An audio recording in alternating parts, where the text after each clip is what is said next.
and welcome to the third of our Edinburgh Fringe Preview podcasts. In a moment, you'll hear me talking about By a Thread and the great Chevalier. But first, I caught up with Dante Passarelli to hear all about The Last Drop. And I'm now joined by writer and director Dante Passarelli to talk about the Edinburgh Fringe show, The Last Drop. Hello, Dante. Hi, Alistair. Very happy to be here. Thank you so much for having me. It's great to have you on the call. And now you're calling us from Brazil. I am. I'm in São Paulo right now. We're all preparing to be heading to Edinburgh in August. But yeah, we're in São Paulo. It's a cloudy day, very rainy today, cold. How Unbelievably, is everything over it, there? it's one of the hottest days of the year in history in the UK today. So we are, What do you know? I mean, come on. what are the chances? Absolutely. I So, know. first of all, can you tell us about The Last Drop? Because it sounds like a fascinating show. Well, sure. I mean, The Last Drop, I wrote this play about 5 years ago. So it's when I finished the script. And ever since then, we've been trying to get finance to get the production going and to have it debut. I have a theater collective in São Paulo. So we basically write and direct our own shows. And so that's how we were trying to go about it. And so finally, in 2023, we got this city prize, basically. So we got funding to produce the show. And so The Last Drop, what is it about, you asked? It's about basically how we live in cities, how we go about our lives, and how we deal with the fact that the construction buildings and the way the cities are actually organized and really built has a direct impact in our lives, and they have, buildings and the houses where we live, they have history, they have, let's say, ghosts behind the walls. And so that's where the play really is situated. And so it's about a couple who's trying to sell their apartment. It's a historical apartment, and suddenly there is a leak on the ceiling, and it doesn't stop dripping, and it becomes more and more aggressive. And as the play progresses, we understand that there's more to that apartment than initially we might think. So yeah, basically that's what it's about. It's such a kind of universal in terms of city story. We've had lots of discussions in this country about how best to serve our cities and the people that live there, movement almost from a city centre to there's been discussion about the 15-minute city where everything should be in walking distance and all these things, and historic buildings and the use of historic buildings as well. So this will really chime, I think, with a lot of people. Before we go deeper into the themes, it'd be nice to tell people where and when they can see the show in Edinburgh. Well, yeah, so the play is taking place at Zoo. It's a theater, and it starts on the 7th. That's when we start previews, August 7th, and we go all the way through the end of August. So until August 30th, we you can catch it at Zoo. Um, Zoo Underground 1 is where we're performing. The Last Drop is the play. You can get tickets at their website or at Fringe website. So yeah, we'll be happy to have you in the And audience. what can audiences expect when they come into the venue to see you?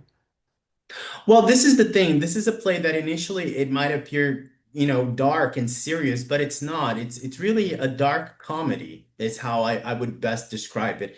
There's a very comic, really, really strong comic element to the play, and how I actually, when I was writing it, I thought about, comic timing and the way the dialogues are really intertwined. It was really thinking about, for people to have a laugh. Because I mean, life is serious enough as it is. And so I felt that, even though I was talking and approaching a theme that was quite serious, it's something that really speaks to me. I feel like it speaks to a lot of people, is the response that I've been getting from people who saw the play. But in a comic way, in a way that you can really I find that, I don't know if you agree with me, but I find that laughing is one of the best, if not the best way to actually think about something. Because if you have a laugh, if you think something is funny, that means it spoke to you. And so I find that laughter is a way in so that people understand what the play is really about. And so yeah, they can expect that. They can expect a really interesting mix between comedy and a dark mystery, a thriller, perhaps. From that description, I'm really interested in your influences. Who's influenced your writing and specifically, I guess, this play? hmm Well, I was watching a lot of Luis Buñuel films at the time. Who is a film director, and also in the play specifically for the direction process, a lot of Alfred Hitchcock movies really influenced and shaped not only the aesthetic but also the tone of the play. How it's kind of dark. And David Lynch as well was also a big influence in that period because he just, I mean, he makes our minds explode, doesn't he? I mean. I mean, that's interesting. That's three. I mean, you could describe all three of those as having surreal aspects to what they do. Absolutely, because this is the thing. As I said, as we begin the play, we find out that there's a leak in the ceiling, and the leak gets bigger and bigger, almost in a like a surreal kind of way. If we were to really, stage it in a realistic way, we would have to have like a waterfall on the stage because this is what happens. The ceiling falls down because there's so much water. But as we stage there is a surreal element with the lighting as well. And so there's a visual aspect to the play that I feel like people will respond to and have responded to, audiences in Brazil and from other places as well have seen it. And so they really, um, I don't know, there's something about this play, Alistair. I can't really put my finger on what it is, but I'm just really happy. And I have to say this because I mean, we're here in São Paulo, making theater, and then all of a sudden we have an invitation to go to Edinburgh for the Fringe. I mean, it's crazy. I'm just really in awe of everything, how everything's turning out. So this will be your first Edinburgh Fringe, I take it. It will be, yeah, yeah, first Is there time. anything you're particularly looking forward to? Do you have any expectations of what it's going to be like? Well, I'm really looking forward to the whole experience. I mean, the whole thing, because I find it absolutely incredible that, the city basically stops for a month to have, plays everywhere. I was talking to this girl yesterday, and she's having the place, she's performing the play at a graveyard, in a cemetery. So it's just like, I mean, incredible. So just being there is really what I'm looking forward to. I mean, seeing a show and then talking to people, meeting people from all over the place. Yeah, it's just the whole experience really as a whole. I wouldn't say anything particular. It's the whole thing that I'm excited about. Yeah, it's an incredible place for them. Edinburgh's a wonderful city anyway, but for that month, boy, and the way that it's growing over the years as well. Now you literally get shows happening in doorways and on buses and in phone boxes and wherever anyone can be squeezed in. Um, Yeah. so going back to the last drop itself, can you maybe go in a bit more to the kind of themes that you're examining? I mean, you mentioned kind of housing and how because and historical buildings in particular, that's interesting. Can you go into that a bit more? Yeah. Well, basically, this all started really when I was starting to think about how cities are built, Yeah. basically. How do cities happen? Why do cities happen in the first place? What is a city? You know what I mean? Like, how is it organized? Where do people live? And what I came to find out is that, everything can be really historically traced and grounded. And so when you start to think about why do I live in the place that I live in. What was here 100, 200, 300 years ago? That has a meaning to it. And so when you talk about a housing crisis, you're talking about the like the end or perhaps the a shift in the paradigm of how cities are organized. Because I mean, I don't know if Edinburgh is the same. I do believe that any big city would be similar to how São Paulo is, but I mean, you just hear all the time about flooding, about, how people can get anywhere without, hours in traffic, pollution, all of these things that we're almost tired of hearing about. But if you think about it, it's really a crisis means that you have to think about what is generating, what is producing that crisis. And so that's what I was thinking about. And these characters reflect precisely that moment of crisis of like, this is not healthy. I mean, we can't keep going like this. Yeah. And so they're so desperate.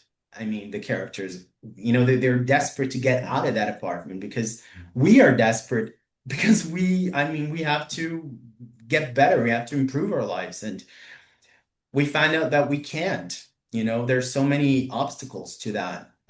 And so basically that's one of the main, like, really, one of the strongest themes of the play is that crisis, and how it affects individuals. Yeah. They're not talking about the crisis itself, but we see like characters that are absolutely just going berserk because there's a leak in the ceiling. But uh and yeah, we find out that yes, there is everything happens for a reason, and in the play, they are the way they are because of where they come from, because of the historical aspects of the building, and so on. And so basically, that's one of the biggest themes of the play. Really interests me,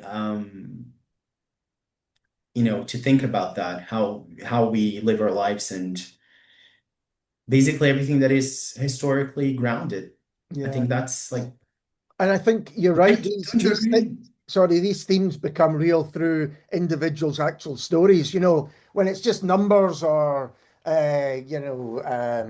statements or anything like that, then you almost don't take it personally. But when you hear individual stories, and it's what theatre does perhaps better than anyone else, that creates the kind of empathy and understanding. Precisely, and it starts in the play. Then they call this guy to come in and fix the ceiling, and we find out that there's more to that relationship than we might first consider. And it's exactly what you're describing because it's the most human relationship possible. Because at the end of the day, the character who comes to fix the ceiling is trying to avenge his father who died. I can give that spoiler, it's okay. But his father died in that very building when it was being constructed. Yeah. Yeah. So basically, it comes from the most human aspect of it all, which is, we're all children of someone, you So know. when you mention the comedy, it's dark comedy, I'm presuming. Yeah, it is. It's like nervous laughter. Yeah. I But mean, which yeah. is great because I recently rewatched, funnily enough, I rewatched Twin Peaks again recently for the first time in years. And there is a lot of comedy in that, clearly, but it is of the kind of pitch black variety. Exactly. And it really, I love that kind of thing. And it really just like, it's almost like it's a laughter that you think, should I be laughing at this? Yeah. This is not quite, it's not so funny if you think about it. So yeah, I really love that kind of thing. And there have been a lot of dark comedies, in the past few years. I feel like, works by so many people. I mean, I couldn't even name just on top of my head because there have been a lot of like comedies that mix thriller aspects, I feel like we're kind of I don't know. I think it kind of reflect I tend to get a bit like mental about this because it's like I feel like we're all trying to really understand what's going on around us. Yeah. And one way to do that is thinking about a horror aspect, a terror aspect of what it means to live. Like, for instance, I was watching that a wonderful film which came out last year. It was at the Academy Awards. Gosh, I forget the name. With the vampires. What was the name? Do you remember that one?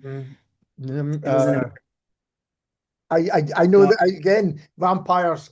I can see what you mean, but I've totally forgotten the name of it.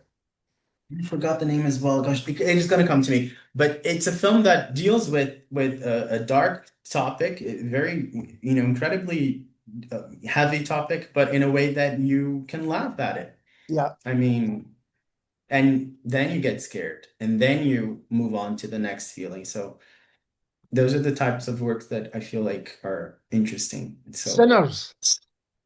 Sinners, yes, thank you. Yes, I just saw Sinners. that earlier this year. I just suddenly go, what a great film! What a great film!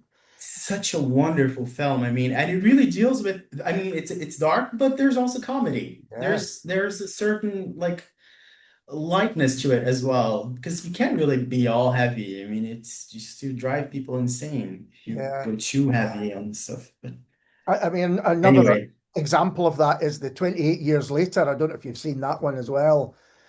British film, zombie film, but yeah, it's got some crazy. Ray Fiennes dancing to Iron Maiden. I highly recommend you check that out. It's amazing. But yeah, you're what absolutely is right. it called? 20? It's 20 years. 28 years later. I think that's right. It's part of the 28 later franchise. There's been a few movies over the years. And this is the latest one. I can really recommend it. Yeah. But I think it's interesting what you're saying because in terms of film, almost the two genres which are thriving at the moment are horror and comedy, and sometimes a mix of the two. Exactly. I mean, it's like a spirit of the time, I believe. It's just the way that we're thinking about, our lives. And I always, I sometimes teach classes, for writing, and it's what I always tell and what I've learned also as a student, and as an artist, we understand this, that you have to talk about what's speaking to you at the moment. And so the fact that there's been numerous things that are, dealing with, different topics, but with kind of similar tools Yeah. means that, it's speaking to a lot of people. And so that's what I hope The Last Drop will do. I feel like people in Edinburgh or anywhere in the world who are there at Fringe will be able to really just take the experience in and, with their own background. So You mentioned the characters. Who else is involved in the production? Who have you got playing these characters? well, they're a wonderful group of actors from São Paulo, from Brazil. They're named. I guess here I have to name people. I direct the play with a partner, who's my artistic partner, and she's called Fernanda Zancopé, and we both direct. And the cast consists of Hernani Sanches, Alessandra Arvati, Fernanda Dumbra, and Eduardo Leone, who are all from São Paulo. The play is going to be performed in Portuguese with English overtitles or subtitles. Okay. Yeah, I feel like that's going to be an interesting experience as well, because a lot of it has to do with the original language, and so when you have like a subtitle, it's going to be an interesting experience as well. I did the translation of the play myself, and so I'm excited to hear that, um, with the relationship between Portuguese and English together and how the audience will respond. Um, yeah, I think it's going to be really interesting. I was going to ask Yes. who did the subtitles or the translation. That's great that it's you, because then you've really got you're not worried about how it may be translated. Yeah, exactly. As I said, when I wrote the play, I was thinking about like comedic aspect. And so as I was translating the play, um, I was thinking about that as well, but in English, which was such an interesting experience. I remember reading about Samuel Beckett, who also directed, who directed, no, he translated the plays himself, I believe, from English to French, and so, or from French to English, and so on. And so I kind of identify with that. It's, thinking about language as an aspect of just huge importance, Yeah, of how something is received. Um, right? I mean, you hear about translations. I heard this also wonderful translator once talking about this process, and she said that every time somebody translates something from another language, something has to die. mm, And yes, it does, but also there is a lot of life, a new life, let's say. So that was really interesting. Just such an interesting process. yeah. And mentioning Samuel Beckett there, someone else who touches on the surreal aspect of his art, definitely. Just Yeah. before we finish up, I'm interested. There's lots of discussions in this country, in Scotland, and the wider UK about working in the arts and the challenges. And you mentioned funding right at the beginning. Is that something similar in Brazil? Absolutely. I mean, it's such a difficult field in general, and the opportunities that you have are very limited. And obviously, a lot of people want to have those opportunities, and they should have. I feel like art should be like a state, um, you know, thing. It should be Yeah, like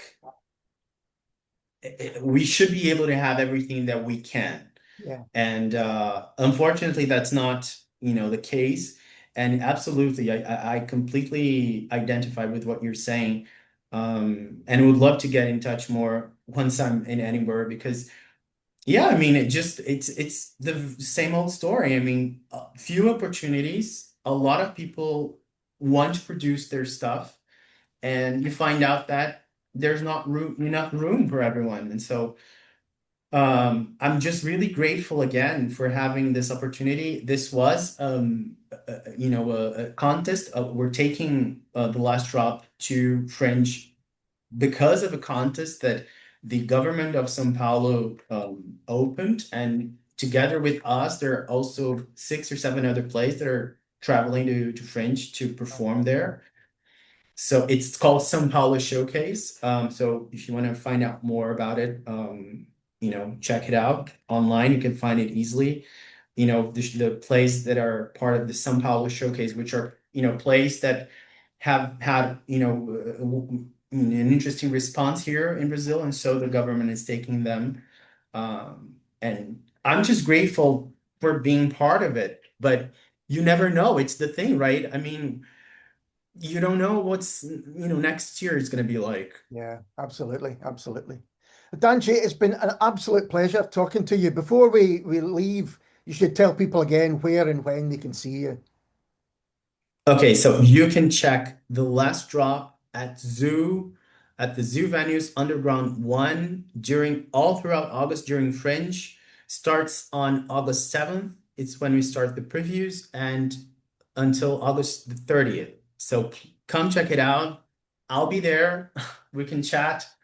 I love to chat with people who watch the play, and so see you there. Yeah, it sounds a great play, and all the very best when it comes along, Dante.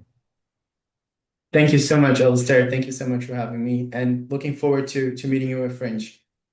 And I'm delighted now to be joined by performers and directors Jonathan Morgan and Charice Rust to talk about their show By a Thread. Hello, both. Hello, thanks for Hello. having us. Now, I don't know who wants to take this initial question. We should probably have decided that before we started recording. But can you tell us about By a Thread? What can you tell us about By a Thread? So By a Thread is a aerial ensemble circus performance. So there's 7 acrobats and 30 meters of rope, and the rope goes up from the ground 8 meters up through 2 industrial pulleys and then back down to the ground on the other side. So it's not tied off to anything, which means if one performer has to climb up one side of the rope, the rest of the ensemble have to hold on to keep them in the air.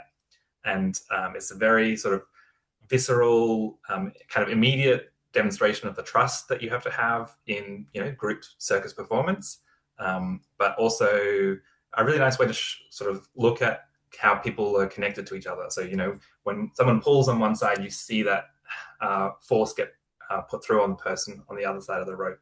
And so we use that very simple but powerful metaphor of trust and connection to explore relationships in everyday lives, as well as, what's happening on stage. So trying to go a little bit beyond the tricks. And you're right in your description. It kind of you've made it sound simple, but I've seen the trailer for it. It looks stunning. I mean, it's just incredible. And I guess that idea of balance, Charice, is really important. That's right. And we play with that idea of balance and the live counterweight system, sometimes to work with us and sometimes to sort of work against us. We use the way that this interesting apparatus works to draw out all the different sort of the ways that relating to other humans can sort of bear out. And that's not sometimes it's confusion and like discord and not hearing each other correctly. And then sometimes it's really, there's a lot of complicity, and it's, about a clockwork and harmoniousness and that idea of balance. So we are really apparatus-based circus creators. So we love to find a weird apparatus and see what it can tell us in an extreme way about what we all go through in everyday life. Because the idea of, I guess I hadn't thought about it, but communication must be absolutely key when you're doing something like this.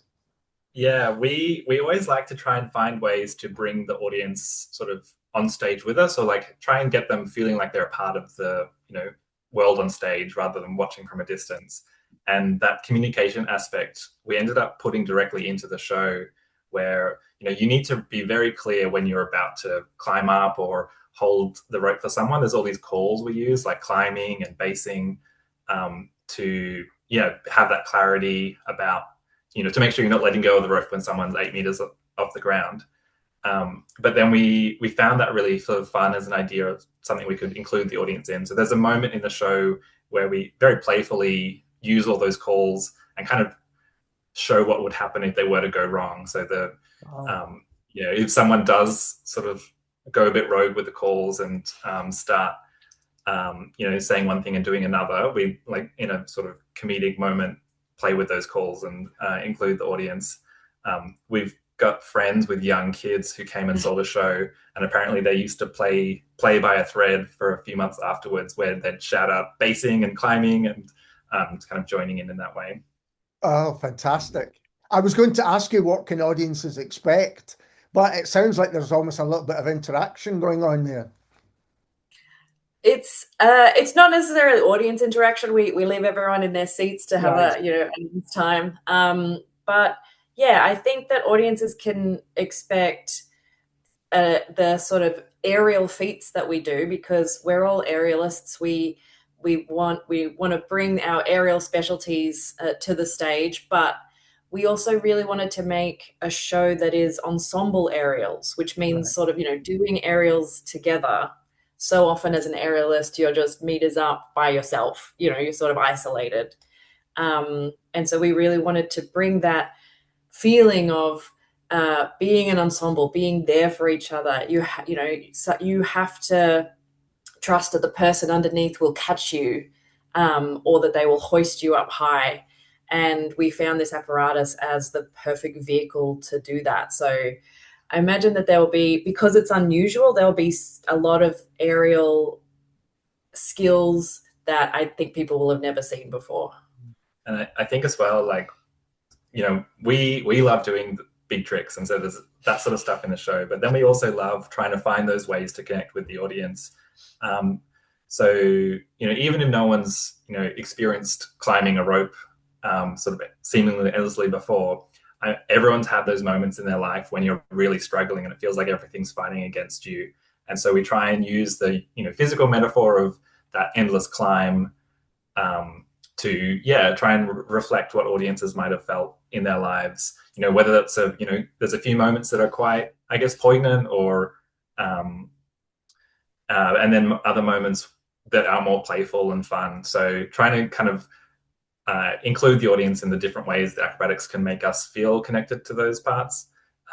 And so, one of our favorite pieces of feedback we ever get is when the audience, is when someone says after the show, that looked like so much fun, I wanted to join in. That sort of, if someone says that, we know we've had a good show. We should let people know when and where they can see the show. So we're on at Assembly at the music halls. Yeah, so at 3:55 p.m. Very easy time, rolls off the tongue, about 4. And in Newtown, and we're on for the full month, so from the 6th to the 30th of August. Is it because, again, looking at the trailer, it seems to me you need a sizable room to do this. Is that the case? Is it a big venue? It's about 700 seats. So that's very daunting to come all the way from Australia, but we had such a wonderful time last year, and basically the whole run was sold out. So it's nice to be in a bigger space as well. I think it's a very beautiful room as well. I think, the scale of the show, with how much rope we have and how we use the full height and width of the stage, I think it'll be a really nice, interesting place to watch the show. But it's not like you're really far away in a big theatre. So it's also got that kind of intimacy that you can get from Fringe, which is hard to find in like other theatres. Yeah. I mean, it seems to me it's going to be a proper theatrical show, and also something quite different from a lot of what goes on at the Fringe. I mean, I know there's lots of different things at the Fringe, but this sounds as though it's unique. I mean, we like to think so. We were really blown away by sort of the breadth of shows on offer at Edinburgh. I think the largest Fringe that we have in Australia is half the size of Edinburgh Fringe. So it was, that was pretty amazing to be in the city and just how it comes alive for Fringe. But I think that Australian circus has its own sort of style. There's a sort of authenticity and maybe just an intimacy there that I think Australian circus is known for. Is there a strong tradition of circus and physical theatre in Australia? And how did you both get involved in it? Yeah, it goes back to there's been classical circus in Australia for a long time. In the 1930s, I think the highest paid performer in the world was an Australian circus artist who, she was the first person to do a forward somersault whilst standing on the back of a horse that was running the circle. But then in the sort of 1970s, there was an exchange with an acrobatic troupe from China who came and worked with a independent theatre group, and that came into Circus Oz, who I imagine a lot of people have heard of. And then recently there's this real, especially in Victoria where we're from, this really kind of bubbly, exciting scene of lots of smaller companies who are all innovating and messing around in different ways. And I got into circus as a teenager. I would just learn to juggle and got kind of obsessed with it. And then I had a drama teacher who said, "Oh, you know how to juggle? Can you run a class for the year 7s?" I said, "Well, I don't know any other tricks." And so me and my friend would learn a trick the week before. We'd have to teach it to the year 7s, and kind of that snowballed into going and doing a circus degree. And I actually credit working on my grandparents' sheep farm in like rural Australia. I know that sounds like a jump, but they're like working on the sheep farm. It was, you had to push your body to get through the mob of sheep. You couldn't just be tired and go home halfway through, the mob that you were getting through for whatever you were doing, shearing or drenching or And I loved that hard sort of physical training, I guess. And I also loved the way that I could surprise that sort of blokey, male sort of farm environment by, being a young teenage girl that could pick up a sheep and whack it on the back of the ute and drive off. I loved that sort of challenging the ideas of what female bodies could do. And so then when I found circus classes as a teenager, it wasn't weird to be a strong girl. It was sort of encouraged, and it unlocked more skills, more, challenging things that you could learn to do.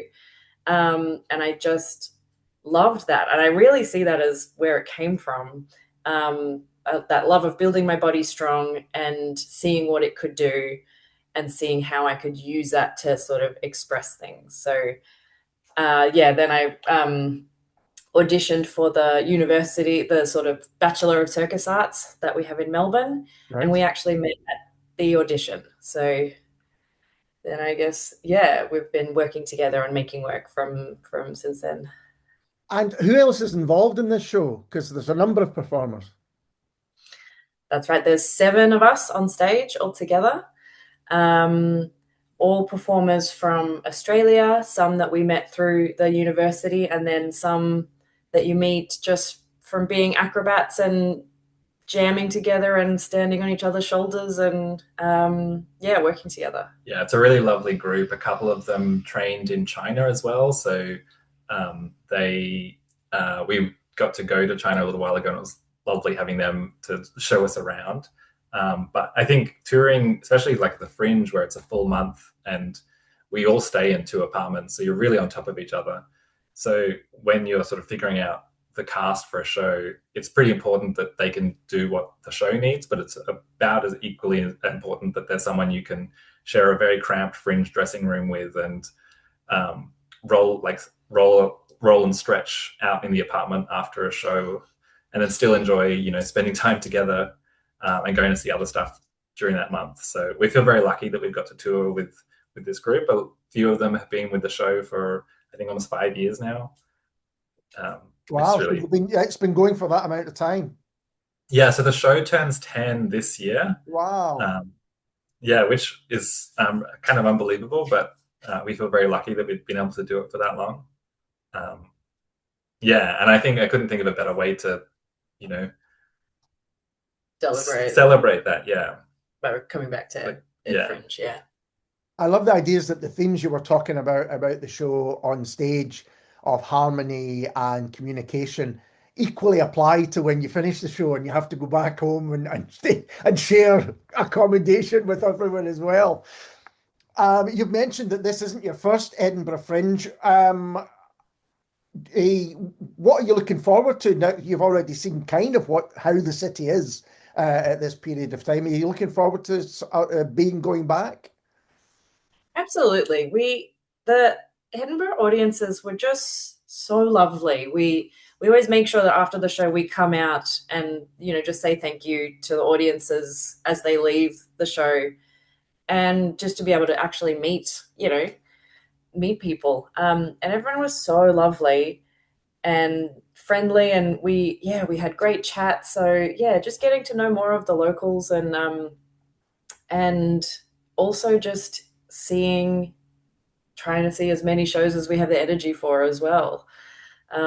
It can be, you can do your show and then you get the sort of adrenaline drop, and then you just go home and be in bed. But then the shows that are on offer at the Fringe are always so different. And we're so far away in Australia. It takes it's a long haul to get there. So to try and nibble up seeing as many shows as we can while we're over there is always a goal.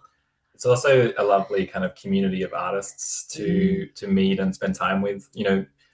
Often that's meeting new people and people from all around the world, because so many different countries are represented. But we also find we see a lot of our Australian friends more, at this sort of thing, because everyone's always traveling and doing their shows wherever.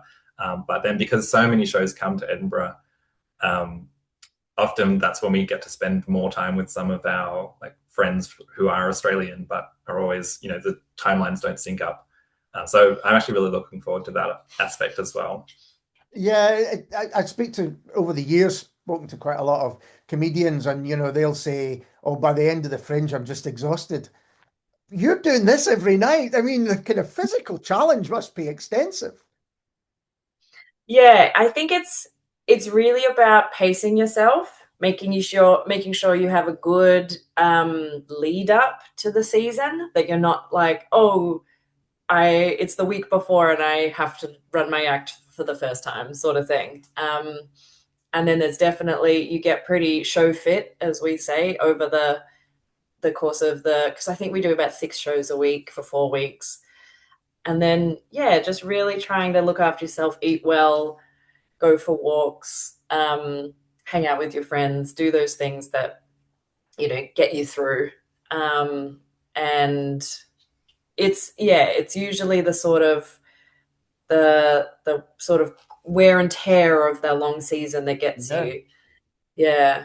Yeah, it's definitely like hard, and you're very exhausted by the end of it, which is why I think it's so important that you're there with a good group and a show that you like doing, because it is pretty hard work. So you want to be having fun while you're doing it. And we're all mostly big nerds that like doing like trivia or board games with each other after a show. So that works well for us.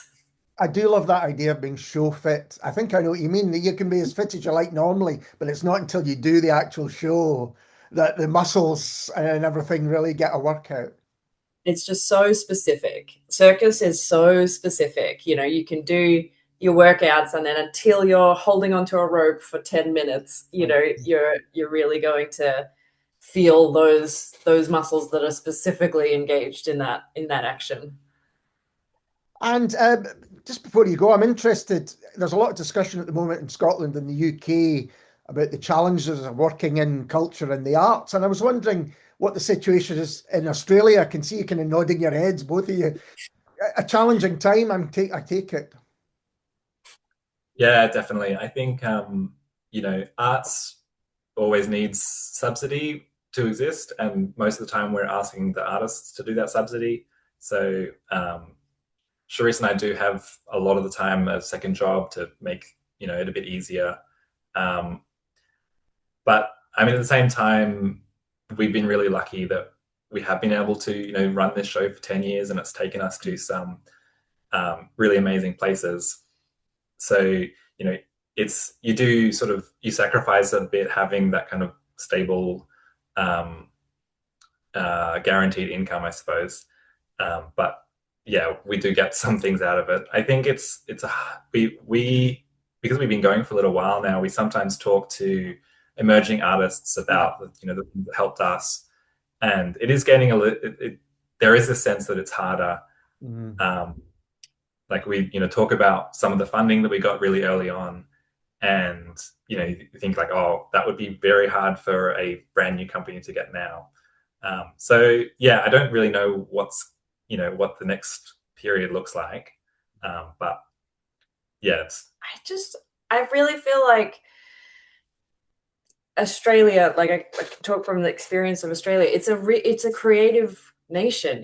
We both like make really good art, and everyone like going to see art, whether that's a concert or a show or going to the cinema or something, or going to an art gallery. A lot of people go and engage with art, but I feel like it's not a story that Australians tell about themselves, even though it really is a strong part of everyday life. And that, I think we always say in Australia we're sports mad, and that is true, but I just wish that we could sort of broaden that, that story about Australians, because art is such a big part of our lives, everyday lives, like normal people's lives, not just artists. And so I feel like if we could,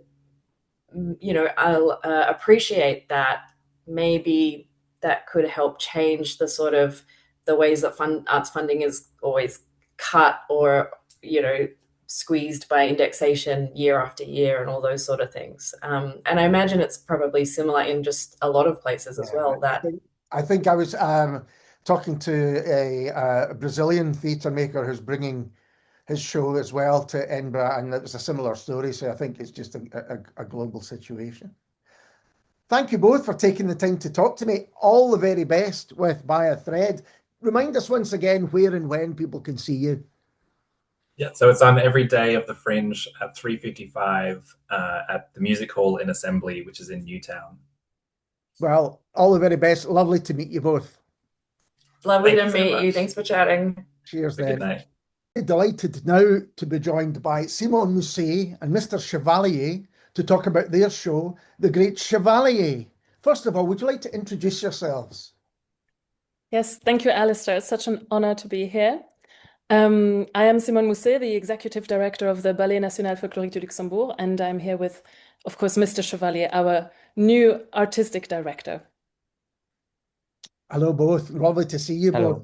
And first of all, I don't know who wants to take this, but tell us about the show, The Great Chevalier. Yes, I just want to say before for our listeners that because Monsieur Chevalier is preparing for various festivals at the same time, and of course the Fringe is coming up, but our company is also on tour in Japan. So today is actually one of his meditation days. So it means that sometimes he chooses to only use one language. So I think if Monsieur Chevalier will answer in French, I will translate. And if he is happy to answer in English, we will be happy, so much more the happier. But today is normally a French day for him, so it rests the brain. It's one of the many meditation practices that he uses in preparation of intense periods of work. So just before we start. I will leave that up to you. I will leave that completely up to you. Thank you. Yes, and for the show, I also well, as your listeners will know, the Ballet National Folklorique du Luxembourg is one of the most celebrated companies in contemporary folk dance today. It was founded in 1962 by two icons of Luxembourgish dance, the sisters Josephine and Claudine Baal, and of course, the original company was disbanded in 1983 following the tragic death of the then director, who was crushed by a piece of set design. And as you can imagine, the administrative and emotional chaos that followed was just something that the company couldn't survive. So, and as you also know, the Ballet National Folklorique du Luxembourg was then revived in 2022 by myself and, of course, the Luxembourgish government. And I am so thrilled that Monsieur Chevalier joined us very shortly thereafter as our new artistic director to lead the Ballet National Folklorique du Luxembourg into its new and flamboyant future, bringing Luxembourgish folk dance to the stage again. And so, as executive director, it was my initiative to say, as of course Monsieur Chevalier had already a certain amount of fame before he joined us, and all his fans were very curious to know what he was going to do next, and with our esteemed company, no less.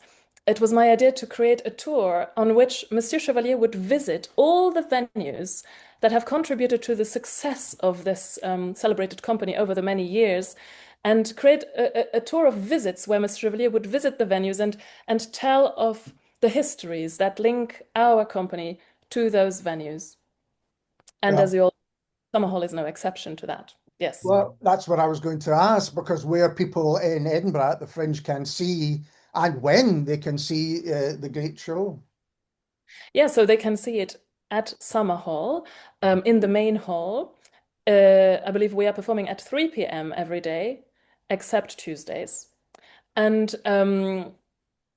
it is very emotional for us to bring the Great Chevalier to Summer Hall, because it was this year coincides with the 50th anniversary of our most iconic dance, which you all know is, of course, the pigeon dance, and which was created partly at Summer Hall 50 years ago, because well, that is a history that Monsieur Chevalier will talk about at length also during the show. But there is also an emotional part to this, which was that when the rehearsals of the company were underway, Claudine Baal's, one of the founders of the company's favorite stallion, Claude, was injured in an accident when he was stampeding down the Royal Mile, and he was given emergency surgery at Summer Hall, which was then the veterinary school still. How do you say in English? Veterinary school. Veterinary, yes, absolutely. Or the vets, as we might say. Oh, well, Très bien, voilà. So Claude was given emergency surgery and survived the accident. So Summer Hall is really one of those venues that we have a special emotional link to as a company. I love that you get that strong history with which is what is a very, very special venue. I mean, I was wondering what themes and ideas you kind of examine in the show. I will leave that to Mr. Alistair, what is life? Well, that's a good question, yes. Yeah, what is beyond words? And for me, the answer is horse. Of course, I love horses, but also immensity. Immensity through the folklore, through the Luxembourgish folklore. And I think this answer is enough for one life. You see what I mean? So yeah, I will make a link with all of these subjects with the audience in Edinburgh, because I really want that the audience understand my feelings, you know. So let's see. Well, you mentioned the audience there, and I was wondering what audiences can expect when they come into the space.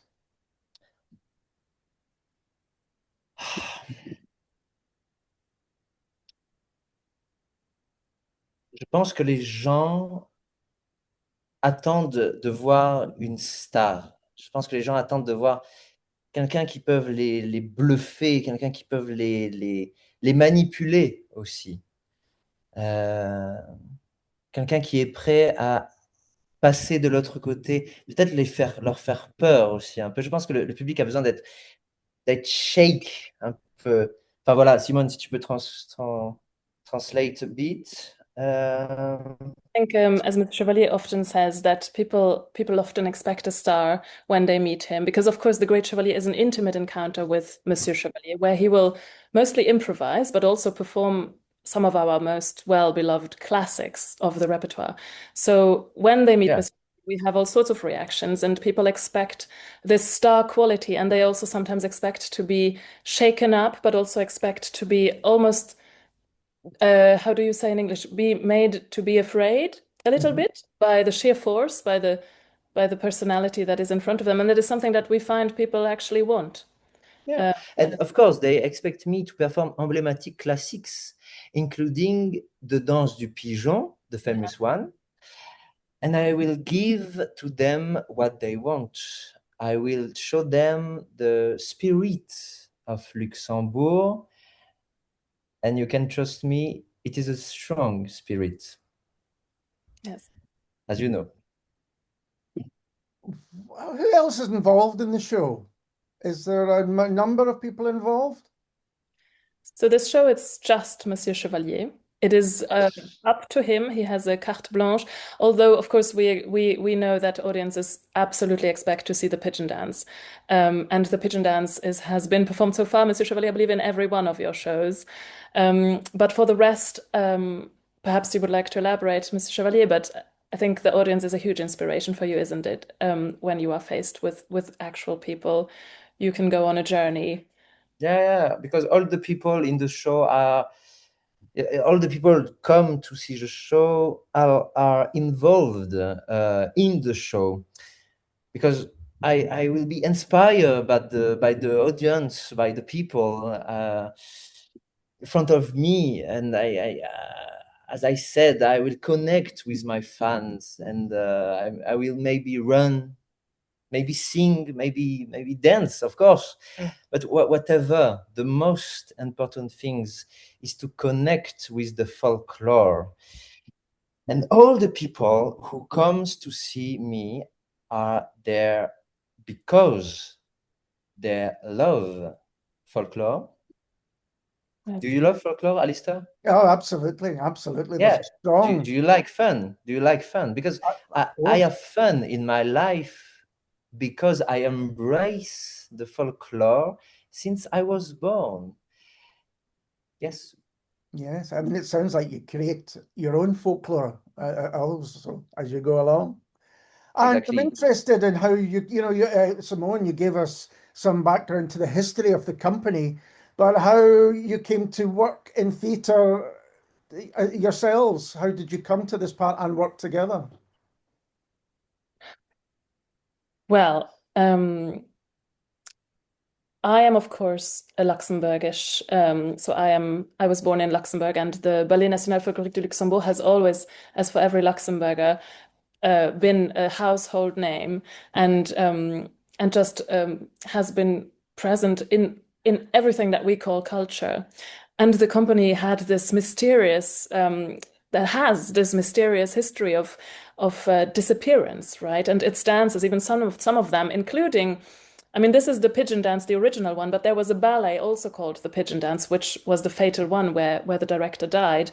A ballet, the last ballet of the company, that has been completely lost in the aftermath of that accident, which we are now in the process of recreating and restaging as well.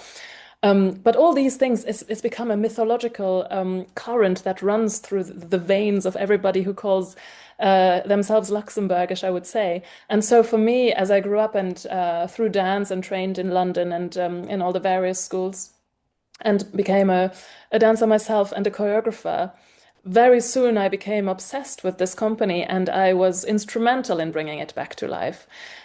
And because of the let's say, the controversial history of women directors of the company, in terms of them disappearing in tragic ways or in sort of more suspicious ways, the government was a little bit reluctant to let a woman take over the reins of the company as the artistic director, which is why we felt overall it was safer to give this position to a male colleague.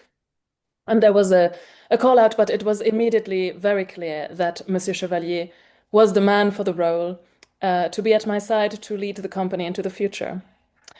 Monsieur Chevalier himself, of course, I will let speak about his. When I was dancing with Pina Bausch, you know, the famous choreographer, we were in Melbourne, in Austria.